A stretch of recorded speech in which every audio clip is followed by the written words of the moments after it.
وَمَن يَتَوَكَّلْ عَلَى اللَّهِ فَهُوَ حَسْبُهُ، ایک جگہ فرمایا کہ جو اللہ پر توکل کرتا ہے تو اللہ اس کے لیے کافی ہے. دوسری جگہ فرمایا وَمَن يَتَوَكَّلْ عَلَى اللَّهِ فَإِنَّ اللَّهَ عَزِيزٌ حَكِيمٌ، جس نے اللہ کو اپنا وکیل بنایا تو اللہ کیا ہے؟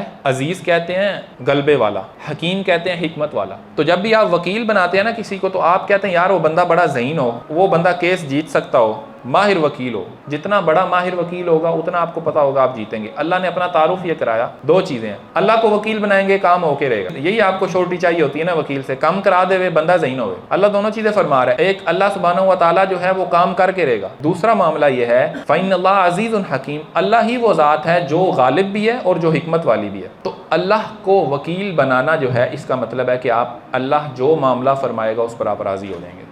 بندے نے اللہ کو وکیل بنایا اور اس نے یہ اندازہ لگایا کہ میں معاملے میں کامیاب ہو جاؤں گا، ناکام ہو گیا. اس نے سمجھا تھا میں کامیاب ہوں گا، لیکن وکالت اللہ کی ڈالی ہوئی تھی، ناکام ہوا. کیا مطلب ہوا؟ کیا اس کا توکل ٹوٹے گا؟ نہیں. وکیل کا مطلب سمجھے، وکیل کا مطلب یہ ہے کہ جو وہ کرے گا وہ آپ کے حق میں بہتر ہے. یہی تو اس کی وکالت ہے. وہ معاملے کا وہ پہلو آپ کے لیے رکھے گا جو آپ کے لیے بہتر ہے. ممکن آپ اس بہتری کو نہ جانتے ہوں، بالآخر آپ کے لیے بہتری ہوگی. اس لیے کامیابی کی پہلی کنجی جو ہے وہ اللہ کو اپنا وکیل بنانا ہے. اور شیطان جو ہے وہ اللہ کو وکیل بنانے والوں اور اللہ پر ایمان رکھنے والوں سے ہمیشہ دور رہتا ہے.